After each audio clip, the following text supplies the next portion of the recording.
Well, as I mentioned, today we're going to bring the book of Daniel to a close. And the good news for me is that I have a chance to speak to you from my heart about the practical effects of what it is we've learned. You know, it's been a long journey for what is but a 12-chapter book. However, if the latter days and the end times are important to us, and they ought to be, then it was necessary to discover that there are some significant differences between what the Daniel scriptures actually say versus what many prophecy teachers and novelists claim about Daniel, and what many denominational end times doctrines have determined that we ought to be looking for in the coming months and years. I think it has been equally important to uncover and bring to the light of day the disturbing truth about what the modern view of the most influential segment of Bible academics is regarding Daniel, that it's a fraud.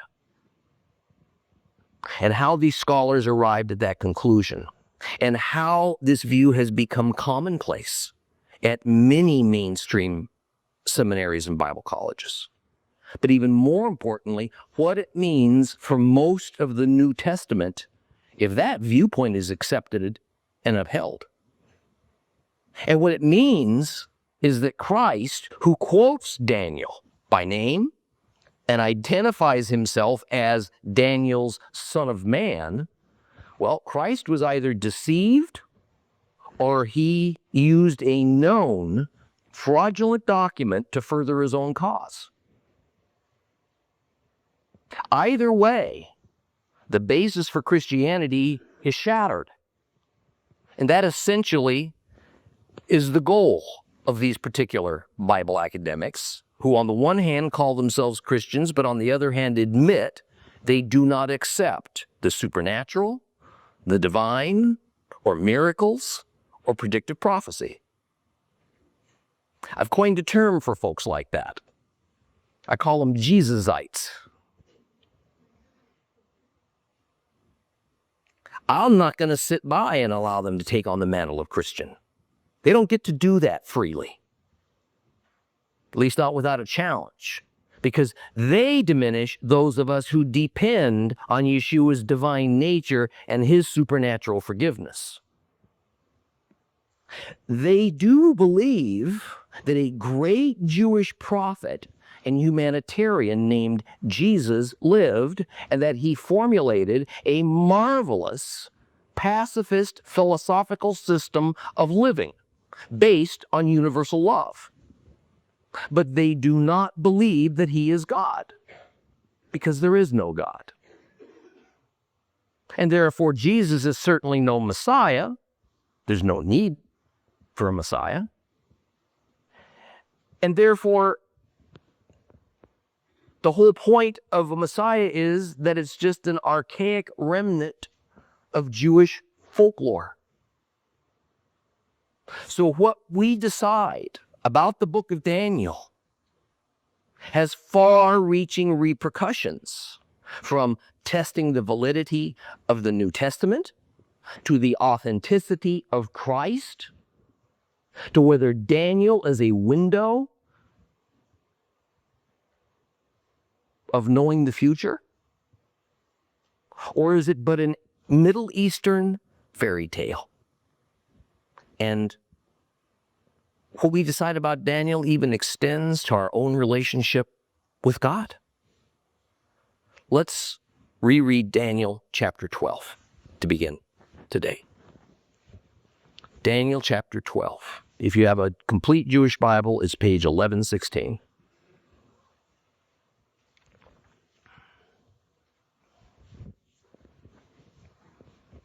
12th chapter of Daniel, verse 1.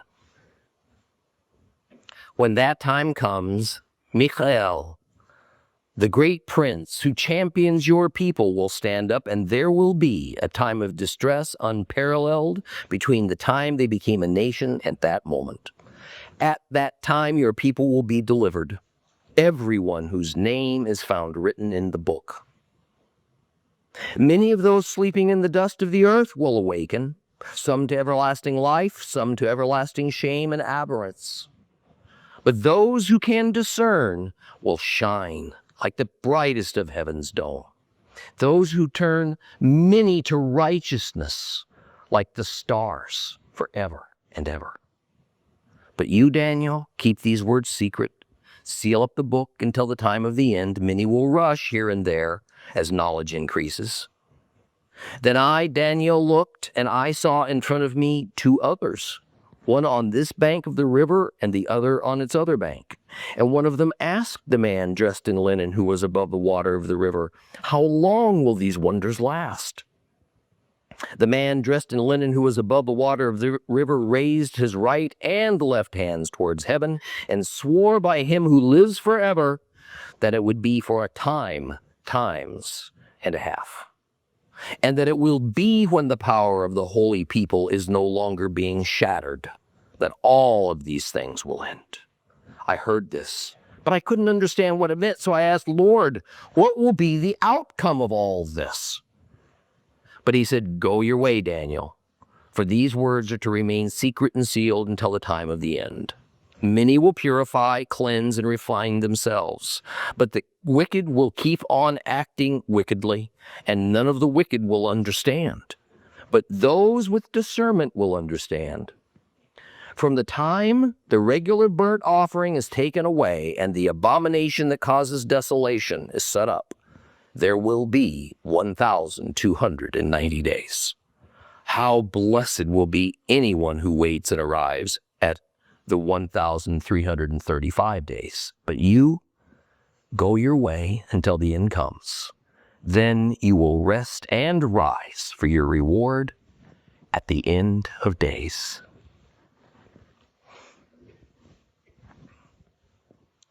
You wouldn't think so, but verse 1 consists of several topics. And each one is interpreted a number of ways, and each has significance and how one views the future, in some cases the past. For instance, the opening words are, "when that time comes." So the obvious question is, what time is that? Well, we discussed this last week, so this will be just a brief review. The modern Bible academia usually says that this is actually referring to the past, during the time of Antiochus Epiphanes, around 165 BC.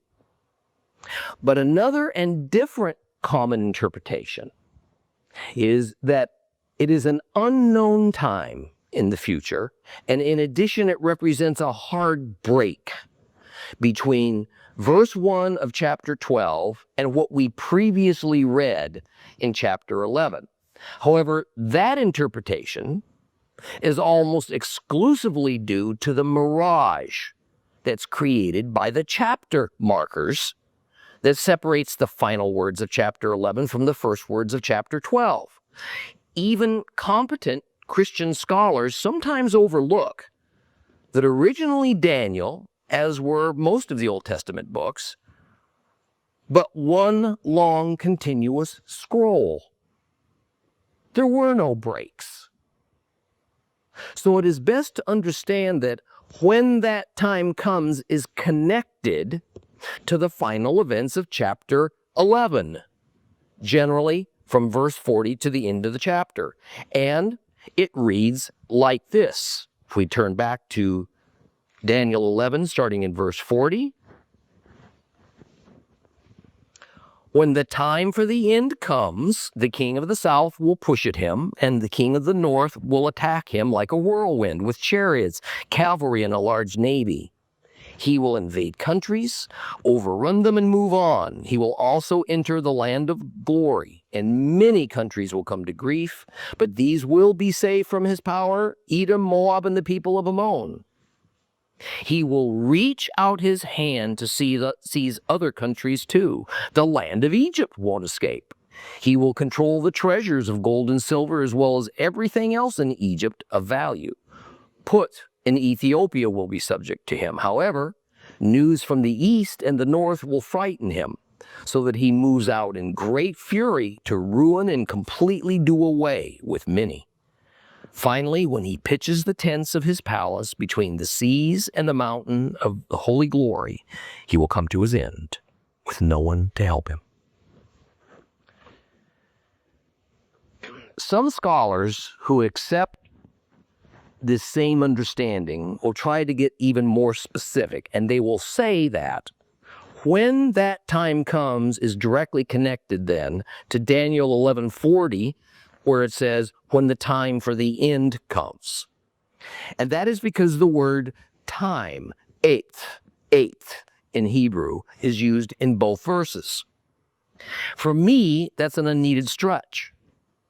Others say it refers to the verse immediately preceding Daniel 12:1, which is Daniel 11:45, and there it speaks of this unnamed king.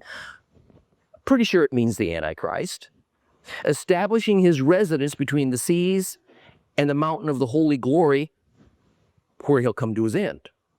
Again, I think this is parsing the matter further than the plain reading allows. Rather, when that time comes is only a generality that pertains to this overall series of events that ends chapter 11. But it's not meant to prophetically pinpoint a precise moment. Well, the next issue regards the archangel Michael, the great prince. For many theologically disposed reasons, Calvin says that Michael is actually Jesus, or later admitted that perhaps he was Jesus's angelic representative. But the main reason for his position was that Calvin believed that the church had replaced Israel. So it wasn't possible for him to accept Michael as Israel's national spiritual advocate, since God had permanently rejected Israel. Now, as of now, in Calvin's mind, Michael was Christ's advocate. He no longer protected Israel, but rather the Gentile church. Now, of course, that completely overturns Scripture itself, as well as every description of Michael, who has him as the powerful archangel who regularly comes to Israel's aid. But what is even more interesting is that the verse itself plainly says, Michael, the great prince who champions your people. Whose people? Who's the angel addressing at this moment? Daniel. But once again, Calvin, as do almost all Christian denominations and the bulk of fundamental conservative scholars, he says that your people, Daniel's people, has been converted from Daniel's actual people, the Jews, to Gentile Christians. I don't think I have to spend any further time proving how downright intellectually dishonest it is to turn Scripture on its head in this kind of a way, in order to uphold an institutionalized, anti-Semitic church agenda. Fortunately, there are those scholars, like Walter Kaiser Jr., Robert Culver, who have had the courage to try to straighten out such long-held and deeply embedded false doctrines, and along with the efforts of the recent Hebrew roots of Christianity and Messianic movements, I sense a real positive effect for change, for a change in attitude in this regard, that's starting to happen within at least some segments of the traditional church. Well, anyway, verse 1 ends by saying that Michael stands up. And then there will be a period of distress beyond parallel from the time that they, meaning Israel, became a nation until that moment. Now, stands up is what is called a judicial term. That is, standing up indicates rendering a verdict, which often includes carrying out a sentence. Thus, as regards Michael, who operates under God's direction, Michael will essentially carry out now the verdict that Yehovah has pronounced. And as the second verse says, the result will be that your people, Daniel, will be delivered. Now, although your ears might be weary of hearing it, I can't stress strongly enough that once again we face the issue of what people Michael is protecting, what people are to be delivered. You'd be hard-pressed to find a modern prophetic novel, a modern book on prophecy, or documented denominational doctrine that doesn't assume that in both cases the people are Christians and the Gentile church, and that Israel and the Jewish people play no role in this. And the reason that this is so critical to get right is that what we decide about it will form the basis for interpreting all end times prophecy teaching.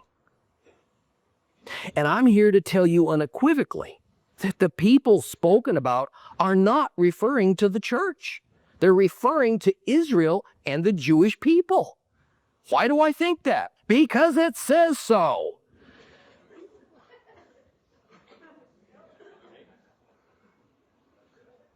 I do think it's fair, however, to point out that the earliest beginnings of this false replacement doctrine that can be traced back hundreds of years, there was no nation of Israel in existence. There was no real hope of one. And until 1948 of our era, a Gentile Christian would indeed have to be scratching their head, full of doubt as to how God was going to save a nation and its citizens if it didn't exist. And there was no visible evidence whatsoever that it ever would. The solution?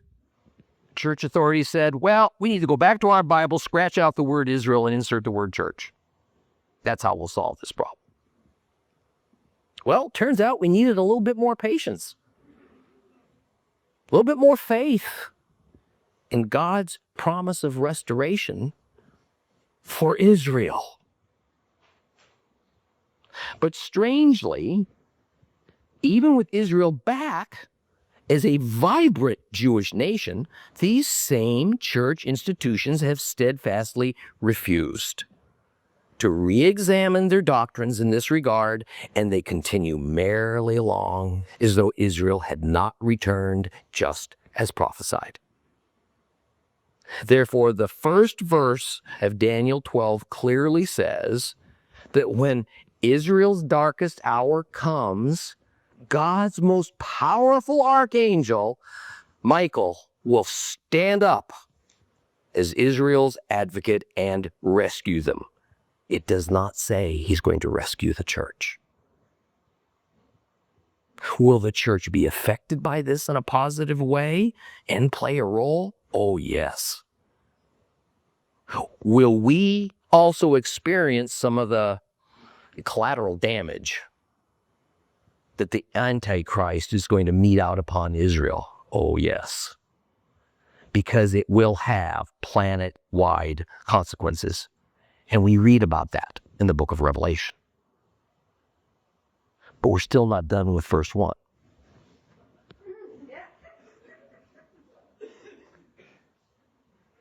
Because we get thrown a curveball at the end of it. There it qualifies which citizens of Israel will be delivered. And it says it is those whose names are what? Written in the book.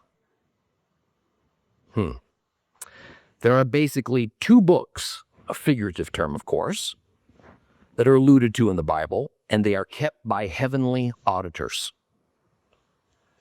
One is the book of life that holds the names of the righteous in God's sight. The other is a book that holds the names of the wicked who are condemned to eternal death. It is self-evident that in this passage the term book is referring to the book of life, since it is this segment of Israel that God will deliver from this great catastrophe. Now, one last thing about this first verse. We are told that the distress Israel will suffer knows no parallel. If we say that this tribulation already happened under Antiochus Epiphanes, and a lot of modern Bible scholars say that, and this is not referring to some future ruler in a future time, then we have a fundamental problem. Because records show that while Epiphanes was very hard on some Jews, he attempted no genocide, and he attempted no exile. Rather, his goal was to eradicate worship of the God of Israel, so that he could try to create a more or less single national religion. He primarily punished those Jews who didn't comply. Further, we would be hard-pressed to make Epiphanes' persecution of the Jews equal or worse than what Israel suffered in Egypt, or when Assyria decimated and then scattered the 10 tribes. In fact, we had kings of Israel who did no worse to their own Hebrew people than what Epiphanes did. They set up false gods. Some of Israel's kings looted the temple. They decimated the priesthood and more. So the unmatched extent of this tribulation that is predicted in verse 1 has something to do with the future to Daniel and also to the future of Epiphanes.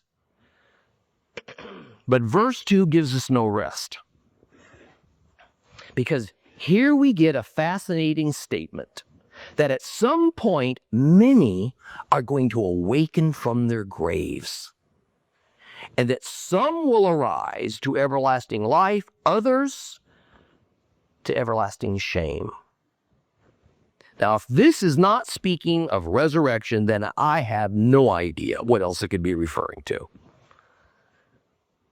The reality is that the Old Testament makes a handful of veiled implications, especially in a few Psalms, about resurrection from the dead, but nothing as plain and straightforward as Daniel 12:2. In fact, what mainstream Judaism believes today about the possibility of resurrection comes from this passage. Now, we could spend a great deal of time on this verse, but we won't do it. I do want to point out, however, that besides the matter, if this is actually speaking about bodily resurrection of the dead, which it must be, the other pressing issue is who exactly is rising from their graves? See, there is a tendency of Christian scholars and prophecy teachers to disregard the literal text and the meaning of the first word of this passage. And that word in Hebrew is rabim. Instead, they interpret the passage as if the Hebrew word kol was used there. Rabim means many. Kol means all, every. In other words, almost all Bible commentators and prophecy instructors will say everybody is going to rise from their graves to be judged. That's not what it says. That is not what's written here. Rather, it says many will arise. Many, but not all. How are the many chosen? Who remains asleep in the dust of the ground while the others arise? We're not told. and I'd rather not go into endless speculation over it. However, here are 4 reasonable possibilities, all of which faithfully express the context of the passage to one extent or another. First, it could mean a general resurrection at the end of days that will include everybody who's ever lived and died, Hebrew or Gentile. Second, a resurrection strictly confined to Israel that occurs around the end of this terrible period of tribulation, but which also leaves open the possibility of another separate resurrection of other people. Third, a resurrection only of the righteous dead, just as Christ is about to return. But later on, another resurrection of the wicked dead who will be judged and destroyed eternally. And fourth, a resurrection of the righteous dead after Christ returns, and at the end of days, a separate resurrection of the wicked dead. Now, there are verses in the New Testament books that pulls us more in line with only a couple of these possibilities, but from the view that Daniel gives us, remember we're just studying Daniel here, from the view that Daniel gives us, any of these 4 are good and reasonable interpretations of the resurrection as it's proposed here. Now, verse 3 tells us that during this period of the most intense persecution that has ever been or ever will be visited upon Israel in history, those who use their time wisely to explain to others the reality of what is happening and why, and those who work selflessly to point others towards true righteousness in the Lord, they will receive a glorious reward from God for their efforts. Once again, this is still speaking directly about Israel and the Jews. However, no doubt this will include those Christians who stand up for Israel and identify with Israel and with the God of Israel and refuse to be silent, even if it means their excommunication from the church, even their death. I cannot help but quote Dr. Keel, that great conservative Christian scholar of the 19th century, who says this so very articulately. These people are the intelligent, who by instructing their contemporaries by means of word and deed have awakened them to steadfastness and fidelity to their confession in the times of tribulation, and they have strengthened their faith. It also includes some who have in war sealed their testimony with their blood. Verse 4 is a command to Daniel to seal up the vision and the prophecy. Our complete Jewish Bible and a few other versions like the NAS say that Daniel is to conceal, or he's to make secret what's been revealed to him. That is a poor translation of the Hebrew word satham, which means to shut up or to close. It does not mean to make secret or to keep people from understanding. It means there is no more to be added and nothing should be altered. That's what it means. Actually, what's going on here is that we have a Hebrew wordplay. Because verse 4 says, but you, Daniel, satham these words and chatham this book until the time of the end. You hear it? Satham and chatham. That's why these 2 words were chosen. So the idea is that nothing ought to be added to this vision and prophecy, and that its contents are verified and validated. They're sealed as the truth. And then, near the end, we learn that people will be running to and fro. This gives us the mental picture of anxiously, frantically searching. What are they searching for?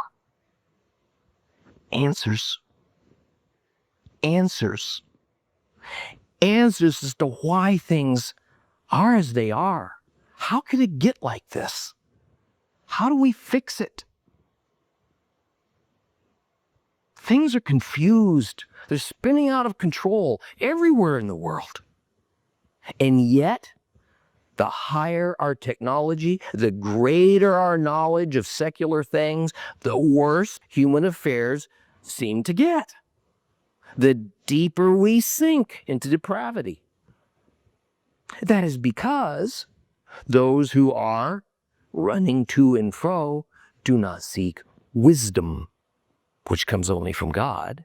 They seek knowledge, which is from the minds of humans. Is it not fascinating that each and every decade that goes by in human history, science and reason supersede godly wisdom to a greater and greater extent? Even in our Christian institutions, we'll read book after book after book on everything from what heaven must be like to why good things happen to bad people and bad things happen to good people. But the Bible, God's Word, is becoming less relevant.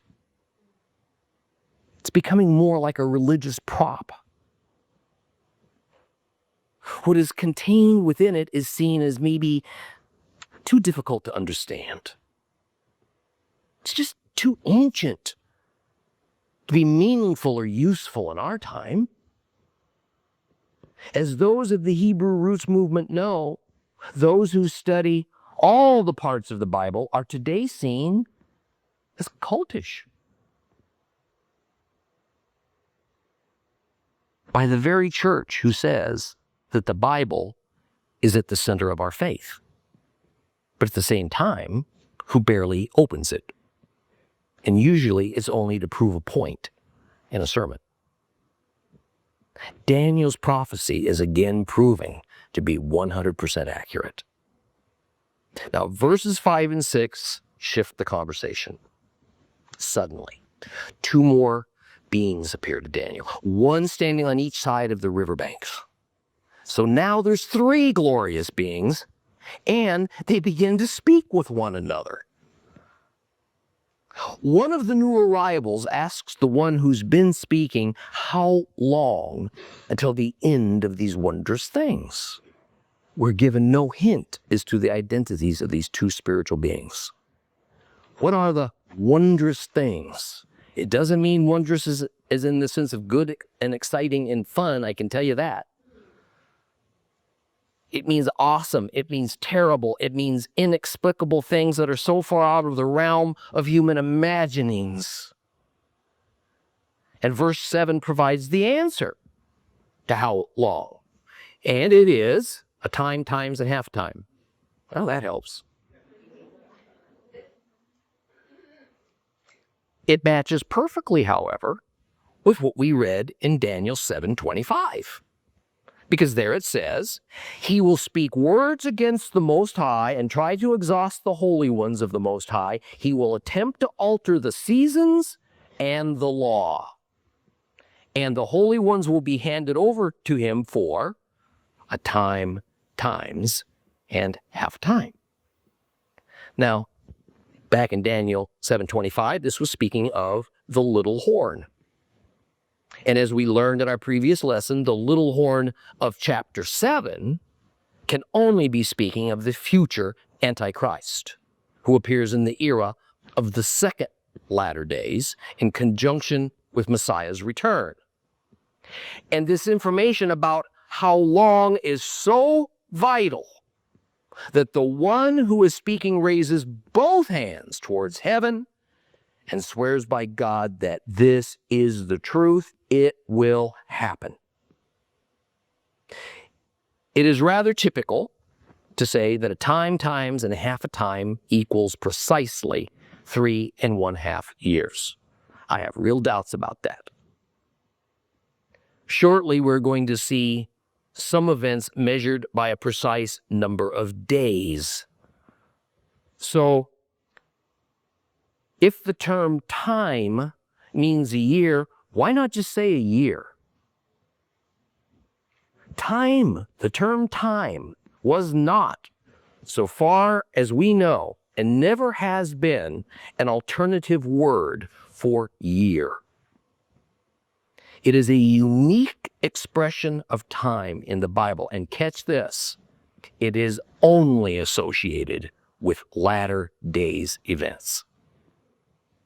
And it's not clearly defined. There are hints in the book of Revelation that causes some to equate the time, times, and half a time to a period of precisely 42 months, but there are a number of doubtful assumptions needed to reach that conclusion that the time, times, and half a time is speaking of measuring the amount of time concerning the same event as the one that takes 42 months, 3.5 years. It could very well be that time, times, and half a time is relative rather than precise. It could very well be that. It could also very well mean about a year, so that the approximate amount of time can be known, but that there is a little flexibility in it. Not too much, but a little wiggle room.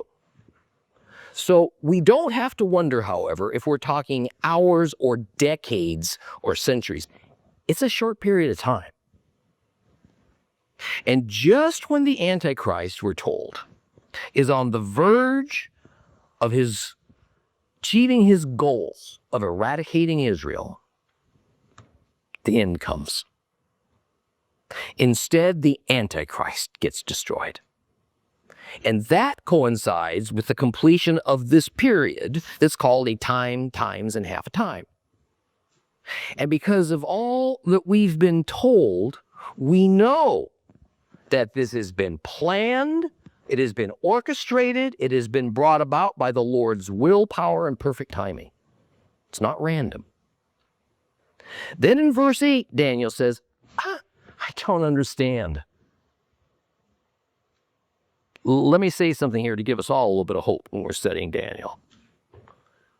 If he couldn't understand it, and they were using the language and the terms of his day, how are we to grasp all?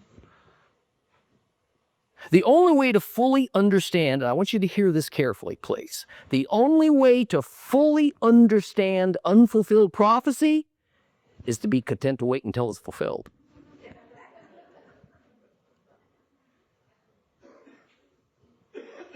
Then we can look back in awesome wonder at the literalness, at the precision of the prophets, and of the faithfulness of God to his pronouncements. Daniel, in verse 8, asks the angel the very question I'd ask him if I was standing there. Okay, but what's the outcome of all these things? I mean, it's very cool you've told me all this stuff, but what does it all wind up meaning? I mean, you said what's going to happen, but when all is said and done, how does it end up? How am I affected by this? How are my people? How's my family going to be affected by this? What's the world going to look like? What's life going to be like? And in verse 9, the answer is not the one Daniel hoped for. Go. That is, this conversation's ended, you're dismissed. And the angel repeats what he told Daniel moments before. Close up, seal up this prophecy until the time of the end. Well, I think since we now have a better understanding of the history of Antiochus Epiphanes, and what of this prophecy that he accomplished, and what only partially, and what not at all, that it becomes clear that the term the time of the end points towards a terminating point in each of the two latter days. God wished for some of these revelations to be understood well by his people. Other revelations, not so much. And one can understand why the book of Daniel would have been so popular during the reign of Antiochus Epiphanes, who surely must have looked to the Jews as the exact fulfillment of everything spoken in those final paragraphs of the book of Daniel. And yet, once Epiphanes was dead and the Jews were still intact, and they had not had genocide committed upon them, the more discerning among them must have known that more lay ahead. How far ahead? Nobody knew. Well, verse 10 lays waste to the idea that what Daniel was given was to be kept a secret, because the angel says that many shall be purified and made white and refined, while the wicked shall simply go on being wicked. And those wicked will never come to a right understanding of Daniel, but the wise will. I want you to ask yourself this question. If you are a modern Bible scholar, Bible teacher, pastor, who teaches that Daniel is a fraud and a fairy tale, something that is not to be believed, let alone go to all the trouble to discern it, which side of that ledger do you fall on, according to verse 10? I can't be your judge, but I can read.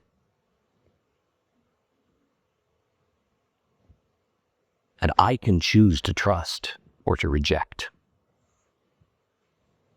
And if God says the wicked will never understand, but the wise in him will, I'll let you come to your own conclusions.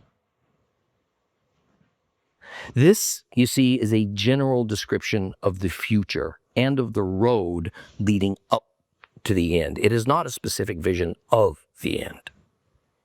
The reprobate mind will laugh. It will denigrate Daniel and the words of this messenger or angel.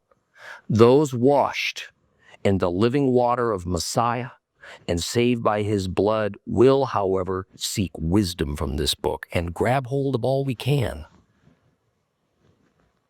Well, as we near the end of the book,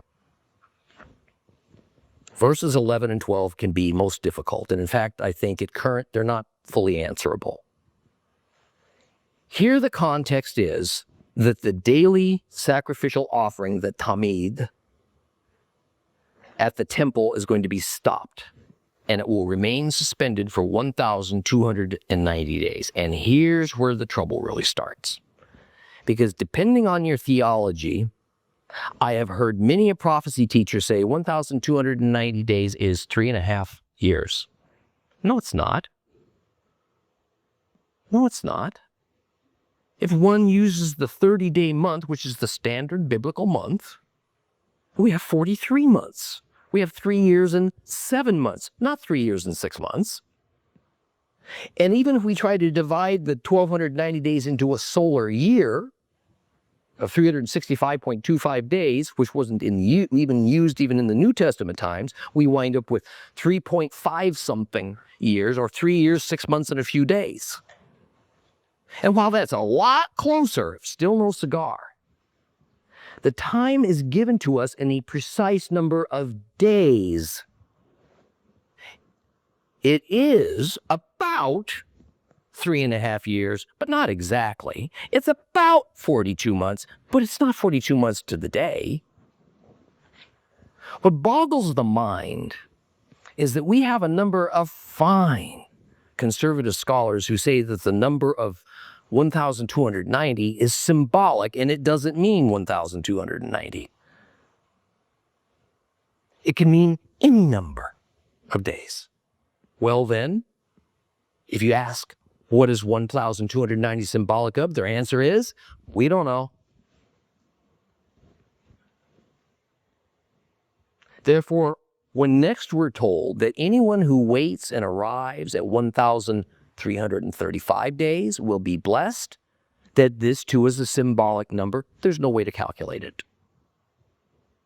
See, I don't see that as reasonable on any level. but rather it is a response to trying to understand just how to put these puzzle pieces together, and since they can't find a way, it's just dismissed as symbolism. My response is that the number of days is precise, and it's real, and it's true, and I'm not entirely sure if this actually applied to when Epiphanes ordered a halt to the daily sacrifices before Judas the Maccabee started it up again, or if it applies to the Antichrist in the end times, or if it applies to both. There is good historical evidence that it was indeed 1,290 days that the sacrifice was suspended in Epiphanes' era, but not enough evidence that I could call it indisputable proof. However, there is something we can draw from this. Even if the timing can't be down to a single 24-hour period a day, the time, times, and half a time, apparently about 3.5 years, will be the most severe part of the tribulation period, and thus some in Christianity give that final 3.5 years a label as the Great Tribulation.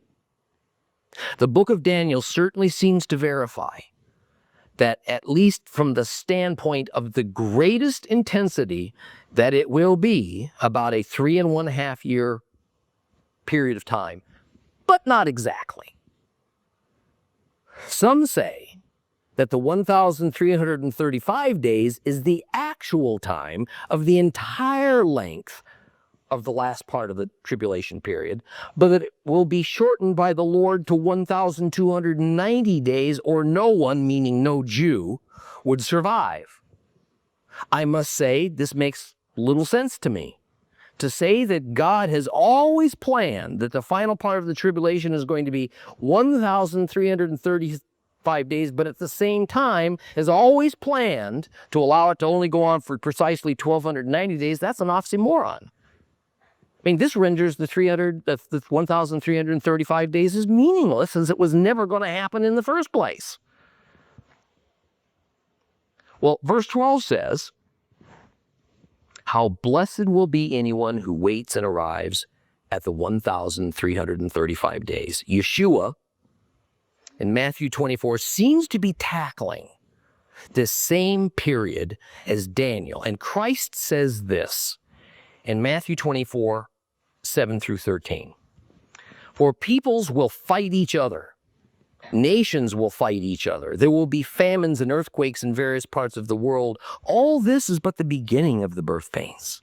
At that time you'll be arrested and handed over to be punished and put to death, and all peoples will hate you because of me. At that time many will be trapped into betraying and hating each other. Many false prophets will appear, and they'll fool many people. And many people's love will grow cold because of increased distance from Torah. But whoever holds out till the end will be delivered." Verse 13 offers the perplexed and anxious Daniel final comforting words. "Go your way until the end comes, and then you will rest and then rise for your reward at the end of days." Here, once again, we have two similar terms that mean something slightly different. Daniel is to go his way until the end comes, when he will die, but then at the end of days, he will arise for his reward. If those two terms were meant to mean the same thing, then we would have Daniel dying and rising on the same day. The term "the end" means some terminating point during either of the two latter days eras, while the term "the end of days" means what we typically call the end times, or the end of the world, the end of human history. And what can be more plain than that the prophesied resurrection of the dead that we read of in verses 2 and 3, that seems to be selective rather than universal, will include Daniel. As it says, you, Daniel, you will rest and rise. Meaning resurrection, of course. But when will he rise? At the end of days, the end of the world as we know it. So allow me to close our study of Daniel with this comforting thought for all of you who've been made righteous by the blood of the Lamb. When we awaken, think about this. When we awaken from our slumber in the dust, we too will arise, and we will see Daniel, who is awakening from his long sleep. We will meet King David, who awakens at the same instant we do. We will have the opportunity to see Moses and Aaron, who we spent the last many years reading about. I mean, what greater incentive could there be for us then than to spend the remainder of our days as those wise ones who strives to turn many to righteousness by speaking and living out God's love and his salvation, so that when we arise, you will also see our spouses, and our parents, and our children, and our grandchildren. And of course, we will finally get to see Daniel's and our precious Son of Man, Yeshua, our Messiah, face to face, our King forever. This ends our study of the book of Daniel.